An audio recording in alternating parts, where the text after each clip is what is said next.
You're listening to an Airwave Media Podcast. This is the Useless Information Podcast. I am Steve Silverman. Useless information.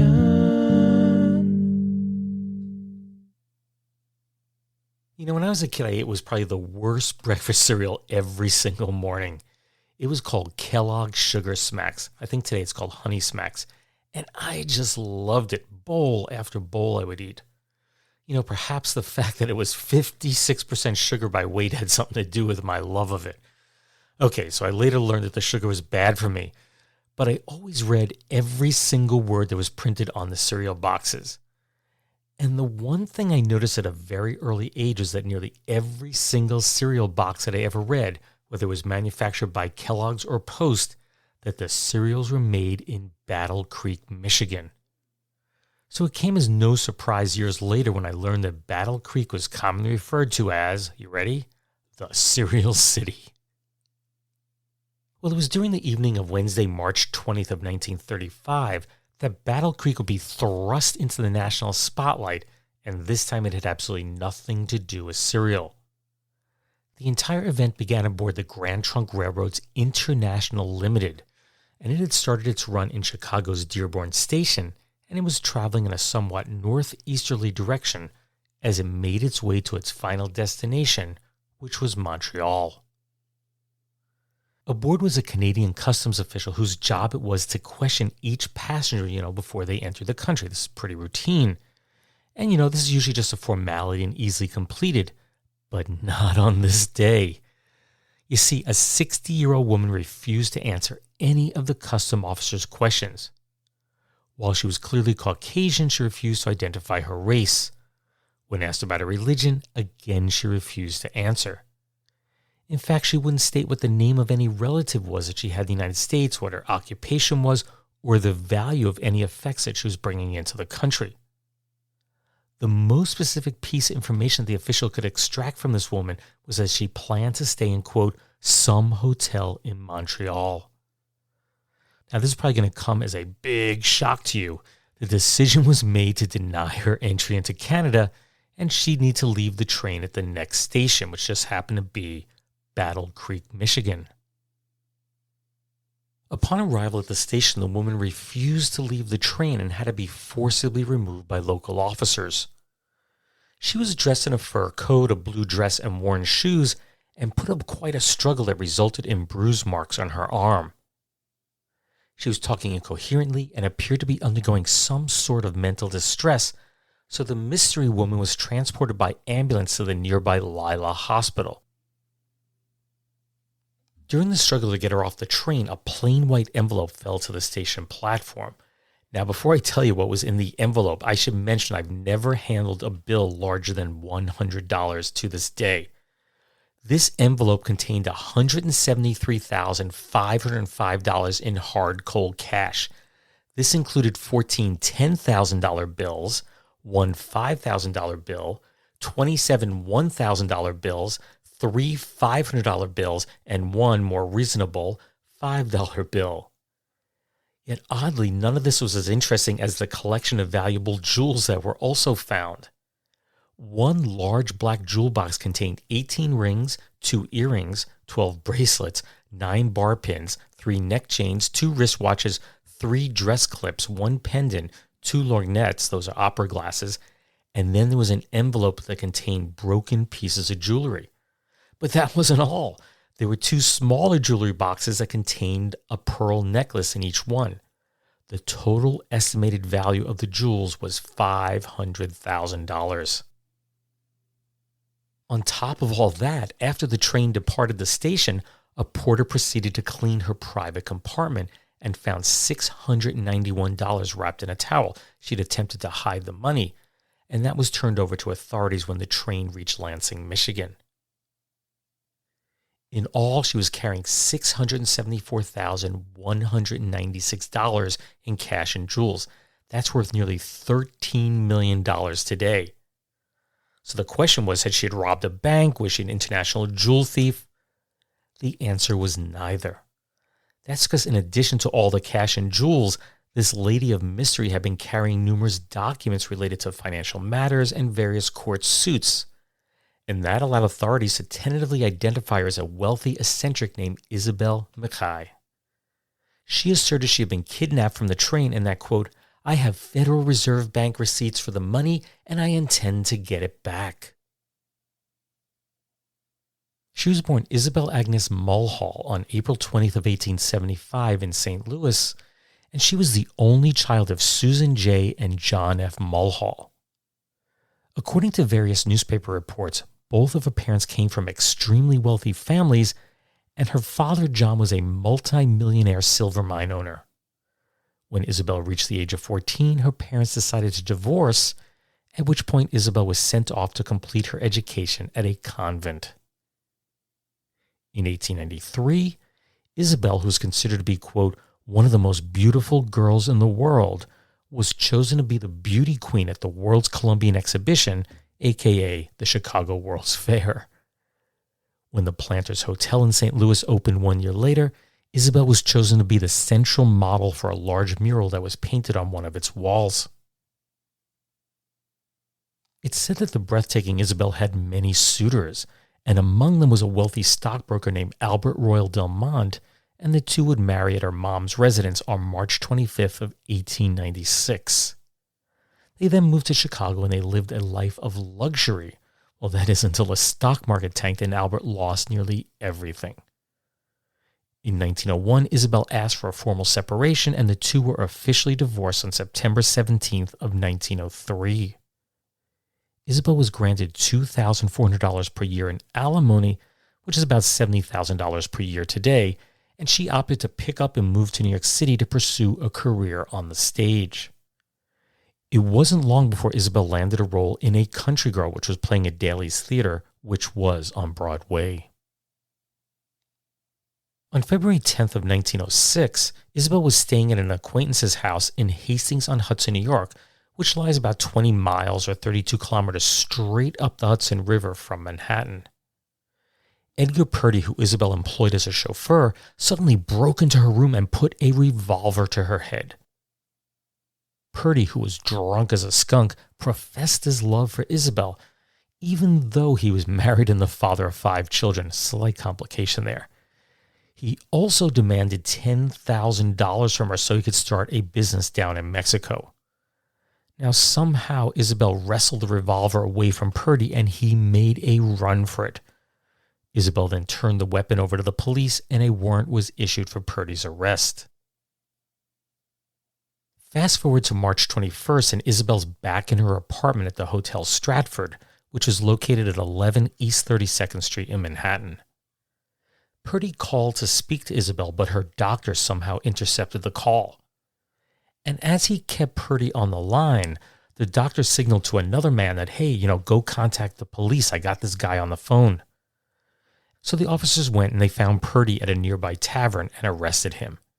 He was in possession of a gun and charged with carrying a concealed weapon. Purdy denied all the charges and was released on $500 bond. Lawyers for the two sides discussed the case, and it was agreed that if Purdy stayed away from Isabel, no further charges would be filed.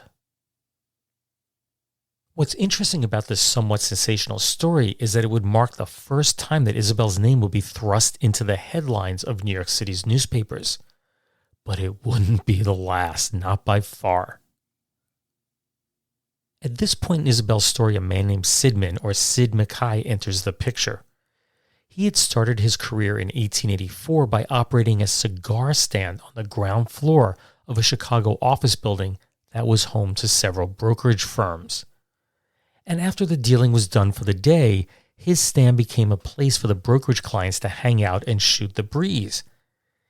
It didn't take him long to realize that the only people who were earning money, always earning money, were the brokers.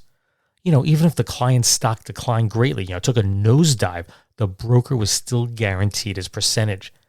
And that was a world that Sid knew he needed to be part of. He started small, setting up what was referred to as a bucket shop at his cigar stand. Players would simply bet on whether a stock would rise or fall in value, and then Sid would get his cut of every single bet.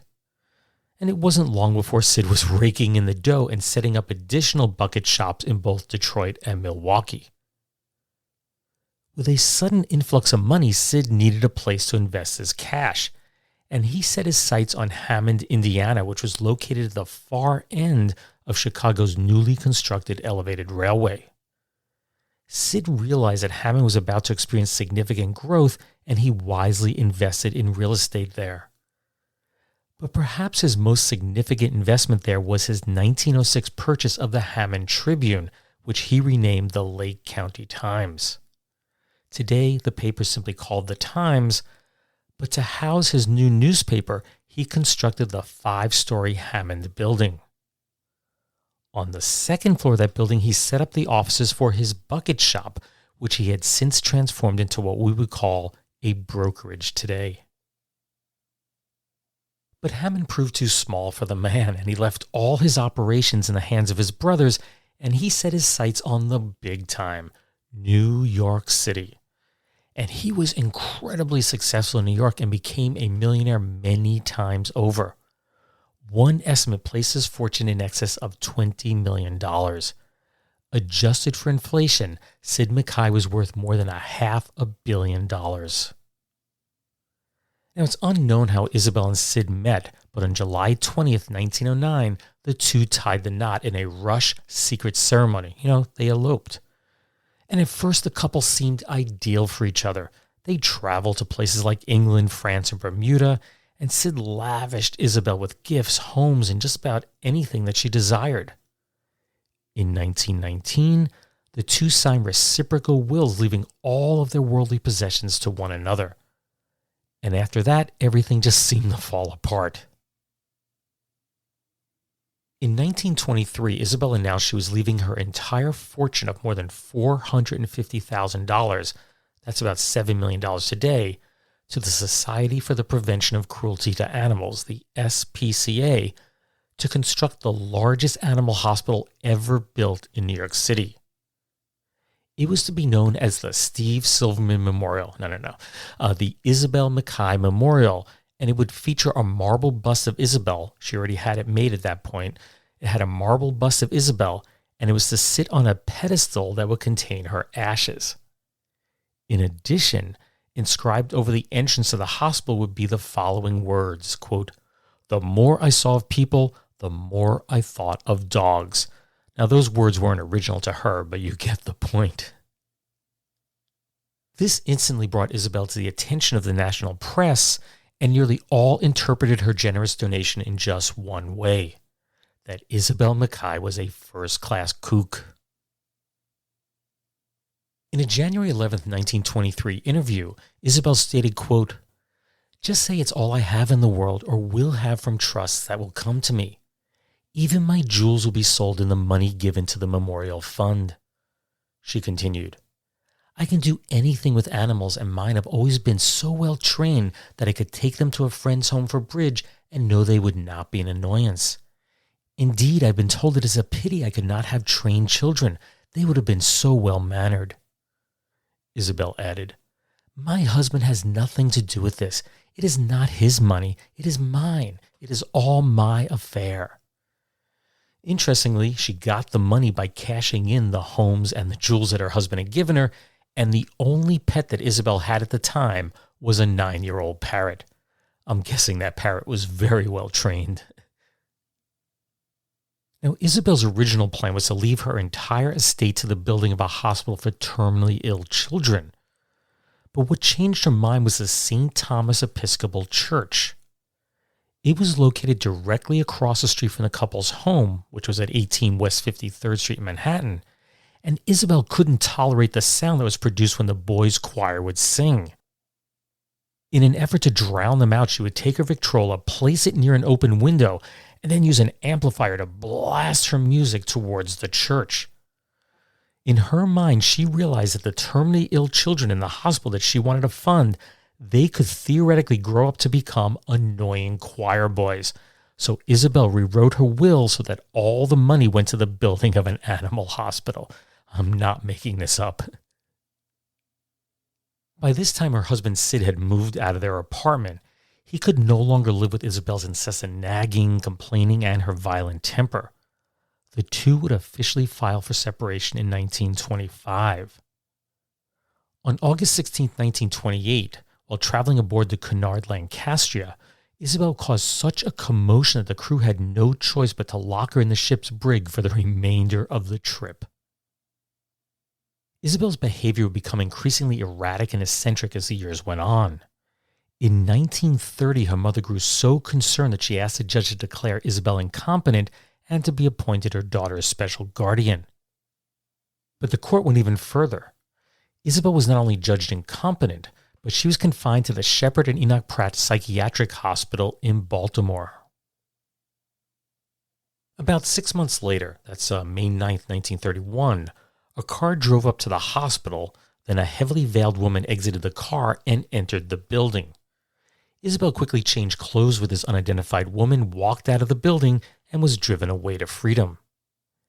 Isabel fled to New York, where she challenged the Maryland order that had judged her incompetent. Now, while this case was pending, Isabel filed a $100,000 lawsuit against the Cunard Line for alleged mistreatment, because she was thrown in the brig, and that brought further attention to her possible insanity. Yet, the New York Supreme Court ruled on November 7th of 1931 that Isabel was sane as she regained control of her personal property, reportedly being $510,000 in value. That's about $8.8 million today. And this brings us full circle back to where the story began, March 20th of 1935. Isabel Mackay had been forcibly removed from the train in Battle Creek, Michigan, and she was undergoing a psychiatric evaluation at the Lila Hospital there. Well, it fell upon Mrs. Eugene Ambos, who's a friend of Isabel's, and Isabel's 82-year-old mother, Susan Mulhall, to untangle this entire mess. Upon arrival in Battle Creek, the two demanded that Isabel be released from the hospital, which the staff reluctantly agreed to do. Dr. William Dugan of the hospital stated, quote, "Mrs. McKee was not confined here long enough for us to determine definitely what was the cause of her mental condition." Yet the two women were unsuccessful in their attempt to get Isabel's fortune in cash and jewelry turned over to them. Both Police Chief Hugh Gordon and Grand Trunk Railway officials agreed that they would not release the loot without a court order. Well, shortly after that, Maurice H. Wolpe produced a writ of attachment that was issued by a Chicago court, and it charged that Isabel was indebted to him for $14,509.74. It was argued before the court that she was, quote, about to dispose of, conceal, and defraud her creditors, by crossing the border into Canada. Well, it fell upon Circuit Court Judge Blaine W. Hatch to determine who was the rightful owner of the cash and jewels. Now, two doctors who had examined Isabel at the hospital took to the stand and testified that they did find her fully capable of handling her own affairs. On Saturday, March 23rd, Isabel took the stand in her own defense. She was able to provide withdrawal slips for $172,000. They had taken $173,505 from her, so that was almost the whole amount of the cash that they took from her. In addition, she was able to describe each and every piece of jewelry in detail. When questioned as to why she had been carrying such a large fortune with her, she told the court that this wasn't unusual and that she had little trust in banks. Keep in mind, it's just 5-6 years after the stock market crash. As for jewels, she stated, quote, "My day for jewels is quite over." Her plan was to go to Canada and sell many of her jewels there simply because she felt she can get a better price for them. By the end of the day, Judge Hatch was satisfied that Isabel had proven her identity, her ability to handle her own affairs, and that the cash and jewels were hers. He ordered that everything, minus the funds claimed by Maurice Wolpe, be returned to Isabel. Now, as Isabel read down her list of jewels, there was a brief gasp in the courtroom when she stated that a string of sapphires was missing. Well, to everyone's relief, she later found them in her handbag. From the courtroom, Isabel quickly went to the express office and arranged that her jewels would be shipped back to Chicago. Then, later that evening, she checked out of her room at the Kellogg Hotel. On April 15th, Isabel's lawyers were able to prove that she did not owe Mr. Wolpe anything, and the remainder of her fortune was returned to her. And that should be the end of the story, but keep in mind we're talking about Isabel here. It was not. Feeling that she'd been subjected to ridicule and deprived of both her property and fortune, Isabel filed a $1 million lawsuit against the city of Battle Creek, several policemen, the Grand Trunk Railroad, Lila Hospital, the Associated Press, and several other people. Now, the bulk of these cases were tossed out, but a federal judge did allow the suit against the railroad to proceed. And proceed it did, albeit very slowly. 4 years later, the case was still pending when there was a sudden, shocking turn of events. On April 27, 1939, Isabel Mackay died in New York City. She was 64 years of age. On November 21st of that same year, attorneys for her estate indicated they weren't prepared to move forward against Grand Trunk, and the judge assigned to the case dismissed the lawsuit. Now remember her unusual will that left everything to the SPCA for the construction of the Isabel Mackay Memorial Animal Hospital? Well, that idea was out the window. She had since written a new will. Fearing that she could have been murdered, one clause specified that an autopsy be performed, to determine whether or not she had died from natural causes. It further specified that $25,000, which is about $473,000 today, that $25,000 be set aside to prosecute anyone who may have had a hand in her death. Now, the document did direct that her ashes be scattered over, quote, the middle of the Atlantic Ocean. The bulk of her estate was left to the Seeing Eye Incorporated, which is located in Morristown, New Jersey. And it is still in existence today. The Seeing Eye is the oldest existing guide dog school for the blind in the world. And to her mother, she left $6,000 in cash and an annuity that paid out $1,800 per year. That's approximately $113,000 plus $34,000 per year when adjusted for inflation. Well, almost immediately challenges were made to her will. The first one, it came from her mother, and it was argued under New York state law at the time that no person could leave more than one half of their estate to charity if they were survived by their parents or blood relatives. That meant that Mrs. Mulhall was entitled to at least 50% of her late daughter's estate. Isabel's will made an unusual claim that she had, quote, received letters from extortionists, and that it should be, quote, distinctly understood that any person claiming to be my father is an imposter. Well, on April 19, 1940, that's nearly 1 year to the day after she had passed away, that imposter walked into a New York courtroom. An 89-year-old man named John F. Mulhall claimed to be her father, and he was staking a claim for his share of Isabel's estate. And this is where much of Isabel's story of her youth falls apart. You see, in 1879, while Isabel was still a small child, her father left for Texas to look after cattle interests of her grandfather. Now, he tried to convince Mrs. Mulhall to bring Isabel to Texas, but she refused. And until this very day in court, the couple had not set eyes on one another for more than 60 years. Isabel had clearly embellished details of her youth. She didn't come from a wealthy family, nor was her father a multi-millionaire silver mine owner. While he was a prospector for a while, he didn't earn much doing so, and he never sent a single penny back home to help support his wife and child. One fact that I do believe is true is that Isabel had been the central model for the mural at the Planters Hotel, but I couldn't find any evidence that she was a beauty queen at the World's Columbian Exhibition.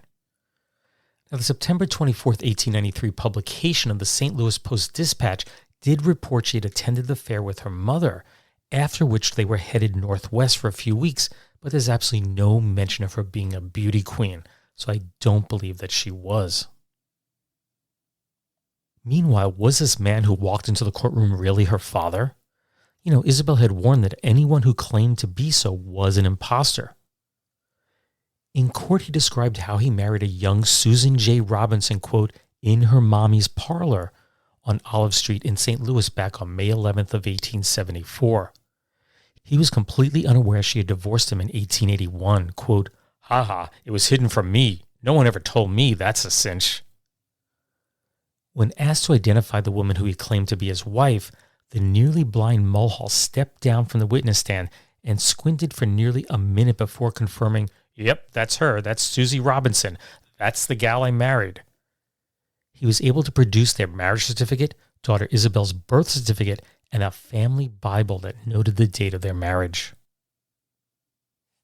At the conclusion of the hearing, Judge James A. Foley ruled that Mulhall had proven that he was Isabel's father, and he was entitled to 1/4 of her estate. But Mrs. Mulhall was not pleased. Quote, "I wouldn't touch him with a 10-foot pole. He never gave Isabel or me a 5-cent piece in his life." Now, what about her husband, Sid? Well, it turns out that Isabel and Sid had divorced 3 years prior to Isabel's death, but that didn't stop him from trying to regain the fortune that he had given her while they were still married. As previously mentioned, the two had agreed to a reciprocal will agreement 10 years after their wedding. But when the couple separated in 1926, they drew up new papers that nullified that 1919 contract. The catch in that new 1926 agreement was its sixth covenant, which forbid Isabel from, quote, "annoying, molesting, and bedeviling Sid for the rest of his life." Well, she clearly didn't do that, resulting in the Federal District Court of Northern Indiana ruling that she had breached the 1926 agreement and that the contract rights of the 1919 reciprocal agreement were reinstated. In other words, Sid was entitled to the entirety of Isabel's estate, and he needed it. He had lost the bulk of his fortune in the 1929 stock market crash and was now worth only about $40,000, which was far less than the value of Isabel's estate. Well, not so fast. The decision was challenged and the appeals court invalidated the lower court's ruling. So Sid challenged the ruling all the way up to the Supreme Court, but they refused to hear the case. In the end, Sid would receive absolutely nothing from Isabel's estate.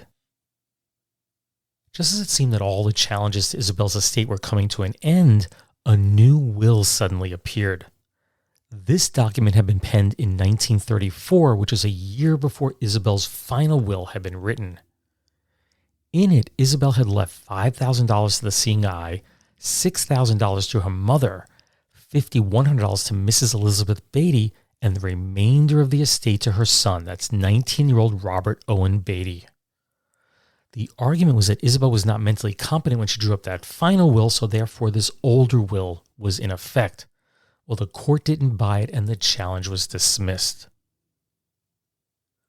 On August 13, 1944, Barry Barron, who was the executor of Isabel's estate, handed over a check to the seeing eye for $123,205. That's more than $1.8 million today. Now, both of Isabel's parents were deceased at this point, so their estates were each awarded $35,000 apiece. After more than 5 years of legal haggling, the estate was mostly settled in the manner that Isabel had intended. Her fortune went to the dogs. Useless, useful, I'll leave that for you to decide. Kellogg's, the greatest name in cereals, presents Wild Bill Hickok!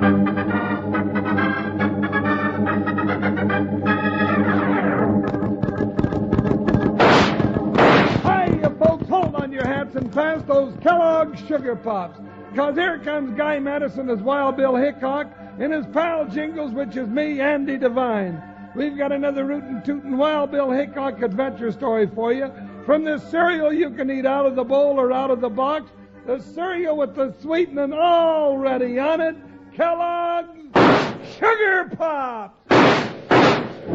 Today, Kellogg's Sugar Pops, the cereal with the sweetening already on it, brings you Wild Bill Hickok, transcribed in Hollywood and starring Guy Madison as Wild Bill and Andy Devine as his pal Jingles. In just 30 seconds, you'll hear the exciting story, 800 Feet Down. Kellogg's Sugar Corn Pops are tops. Tops as a cereal with a little milk or cream, tops as a snack right out of the box. either way, you don't add sugar because the sweetening's already on 'em. They're shot with sugar. Yes, either way, you'll get plenty of pleasure eating those golden nuggets of ready sweetened corn. Enjoy Sugar Pops often. Have Mom look for the package of Kellogg's Sugar Corn Pops with the pictures of Guy Madison and Andy Devine riding on the front with the words, "Shot with Sugar."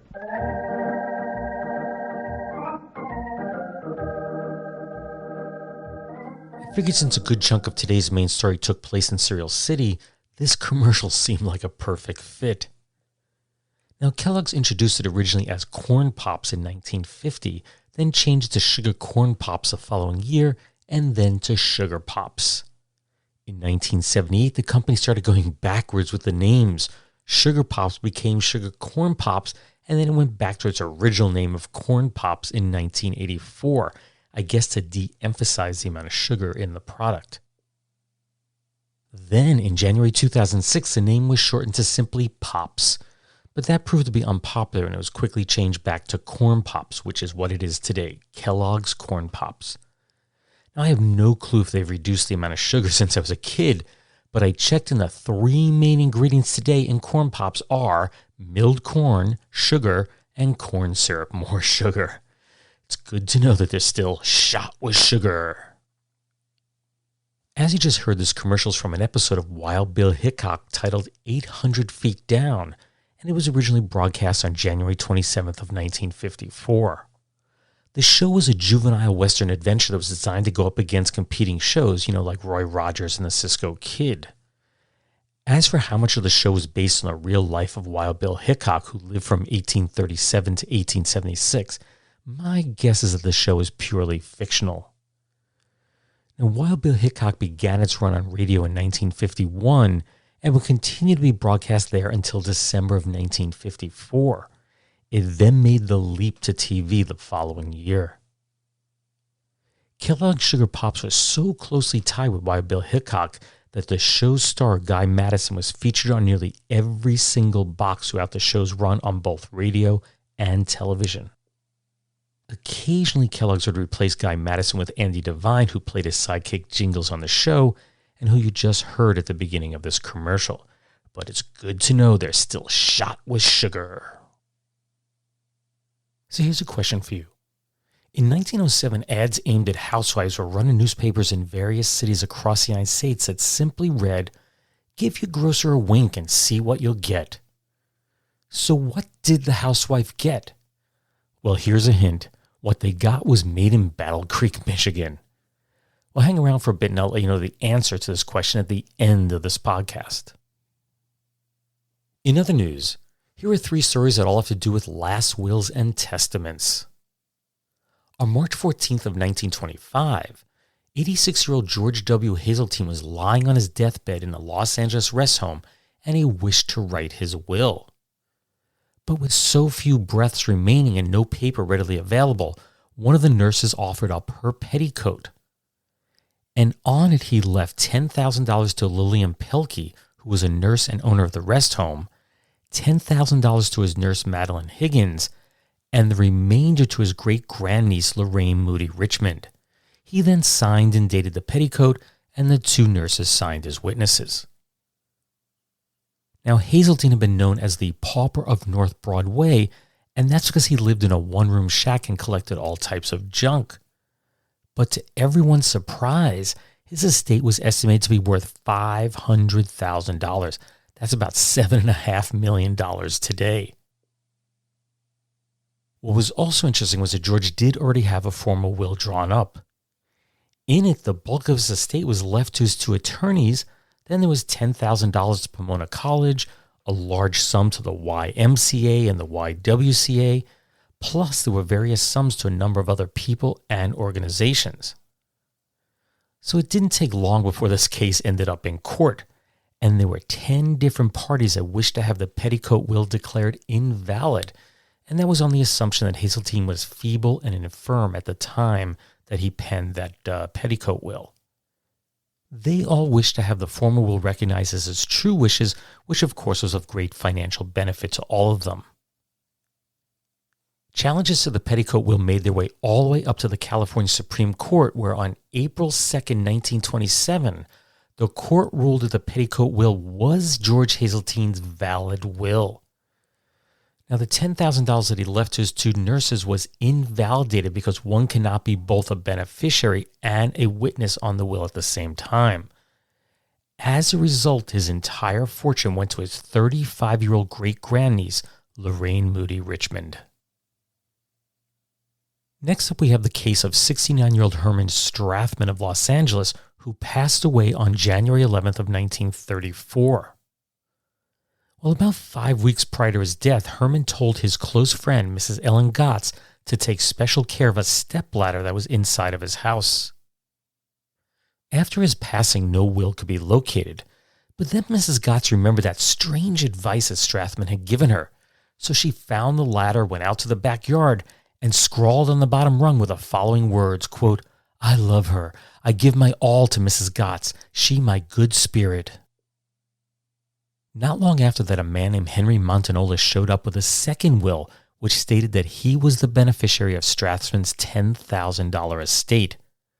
But this was soon to be proven a forgery, and Montanola was sentenced to 1 to 14 years in San Quentin, after which he was to be deported to his native Philippines. Then, Mrs. Gotts found another will that had been written on the back flyleaf of a Bible. Once again, it named her as the sole beneficiary. But relatives of Strathman questioned the authenticity of the writing on both the latter and that Bible. And while this was all being argued in court, Mrs. Gotts found a third will had been written on a window shade. Then 2 more wills were found written on dollar bills, followed by 3 more that were written on scraps of paper. Ultimately, the court ruled that the last will, that's will number 9, was the legitimate will and awarded the entire estate to Mrs. Gotts. And in our last story for today, on February 23rd of 1949, 93-year-old Eunice A. White, a retired music teacher, passed away in Williamstown, Massachusetts. Funeral services were held at the First Congregational Church, which was just a short distance from her residence on Hoxie Street. Her will, which had been written on October 22nd of 1934, had been handwritten on 2 sheets of paper and read as follows, quote, "After all expenses are paid, I give the Massachusetts Society for Prevention of Cruelty to Animals all I have, with the exception of $1 to my half-sister, Martha Smith of Pasadena, California, and $1 to Anna White, who had been amply provided for by her father, my half-brother." Now, $1 in 1949 would be approximately $11 today. The second page was titled Notes and said, quote, 1. My reason for giving the little that I have to help keep from abuse those who cannot speak for themselves is that I consider the abuse of our dumb animals the worst crime since slavery. 2. It is my desire that whoever is appointed executor shall be a person who loves our dumb animals, and that it be without bond. The little that I have is in the North Adams Savings Bank. Now, if you're thinking they found a fortune, when they checked her bank account, that didn't happen. Now, no accounting was provided as to how much money was in the bank, but it was believed to be a very small amount. But then every little bit does help. So earlier in the podcast, I'd asked you what a housewife would have gotten if she had given her grocer a wink way back in 1907. Did you know? Well, it's very simple. They got a sample of Kellogg's Toasted Corn Flakes. The product was one of those accidental inventions, and it all started at the Battle Creek Sanitarium, which was owned and operated by the Seventh-day Adventist Church. John Harvey Kellogg was a sanitarium superintendent, and his brother William Keith, or W.K. Kellogg, was its bookkeeper. The story goes that one day back in 1894, W.K. accidentally spilled liquefied cornmeal onto a heating device, which of course cooked it into flakes. Cornflakes were born. And his creation proved quite popular with the guests at the sanitarium, and then former guests started requesting that the cornflakes be shipped to their homes. But the two brothers had a big falling out over this. You see, John Harvey would not allow his brother to distribute the product away from the sanitarium grounds. But W.K. disagreed, and he decided, hey, you know what? I'm going out on my own. He set up his own company. So on February 19, 1906, with the help of outside investors, the Battle Creek Toasted Cornflake Company was born. Their main product was called Kellogg's Toasted Cornflakes. And to promote the new product nationally, an advertising company came up with the idea that they needed to create a bit of mystery. So the image of a pretty woman's face with one eye winking was placed on billboards and in newspapers in various cities across the United States. Beneath the image was the slogan, "Wink at your grocer and see what you get," and the initials KTC, meaning Kellogg's Toasted Cornflakes. When a housewife went to her grocer and gave him a wink, she was handed a free sample of cornflakes. Now, just in case a woman was too embarrassed to wink, the grocers were instructed to provide a free box anyway. Then, 10 days after the promotion began in each city, Kellogg's would take out additional ads stating that, quote, "The secret of the wink is out." And that basically stated that the promotion was over and that one could go to their local grocer and purchase a full-size package of cornflakes for 10 cents. That's about $2.80 today. 400,000 samples of cornflakes were handed out, and the promotion soon proved to be too successful. Soon other companies were copying their wink promotion, and one company, the American Rice and Food Company, figured out what Kellogg's scheme was, and they beat them to the punch. They would take out ads before Kellogg's 10-day follow-up ad appeared, claiming that KTC stood for Keep to Cooks, promoting their Cooks line of rice products. Well, Kellogg's wasn't too happy with this, and they sued for $100,000 in damages. Needless to say, the first big promotion where housewives were instructed to wink at their grocers, that helped to establish Kellogg's to become the mega brand it is today. Well, that brings the 150th episode of the Useless Information Podcast to a close. I do hope you enjoyed that story on Isabel Mackay. You know, when I decided to do this story, all I knew was that she was pulled off of a train with all that cash and jewels. But as I researched further, I uncovered more and more and more. And by the time I was done, I had well over 100 pages of research material to synthesize into one cohesive story. It took quite a while, a lot longer than I had planned. But I do hope I did a decent job in pulling it together and that it made sense. Now, there were some more gossipy type details that I opted to leave out, such as that she slept with a gun under her pillow to protect herself from her husband, or that when she needed surgery, she insisted her husband build a surgical room right there in their apartment. But I couldn't prove these things and I opted to leave them out. I think the story kind of tells itself without those little details. Now, there was one final piece that didn't fit into the story, and that was how Isabel's ex-husband Sid died. Now, in the end, he didn't have much left. He owned basically the Lake County Times and a few pieces of property. I think the building that it was in, that's about it. But as owner of the Lake County Times, for many years he used his editorial power to campaign against the many hazards of at-grade railroad crossings.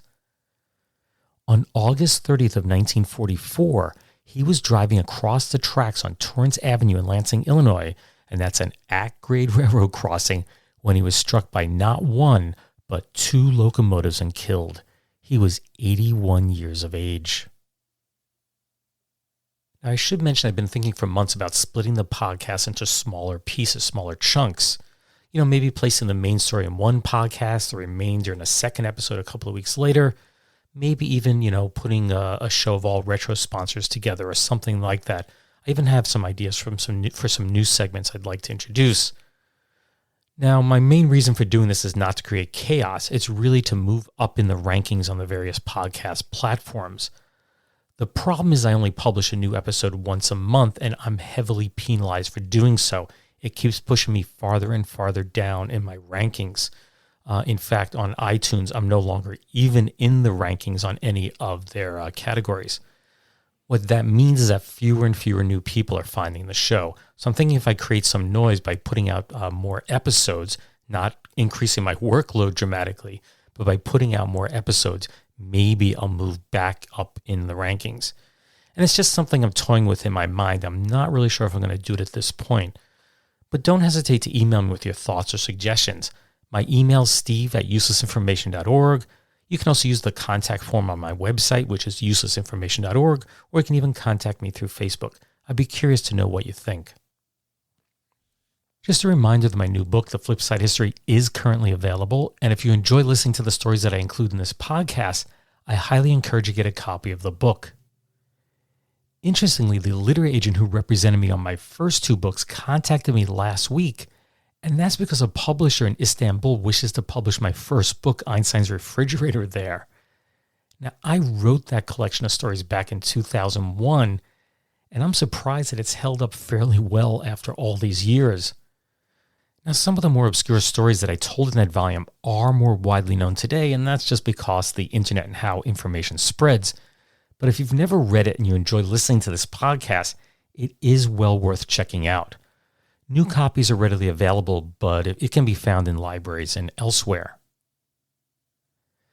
Be sure to sign up for my Twitter feed. It's @UselessInfoCast, and you'll be among the first to know when a new episode's released. Again, the handle is @UselessInfoCast. Also, be sure to like the show on Facebook. You can just do a quick search for the Useless Information Podcast, and it will pop up. And make sure you subscribe to the Useless Information Podcast. And you can do so through whichever podcast platform you use. And the most popular ones I know of are Amazon Podcasts, Apple Podcasts, Google Play, iHeart, Pandora, Spotify, TuneIn. Actually, there's a whole bunch more, but those are the most popular ones. Anyway, thanks for listening. Take care, everyone. Bye.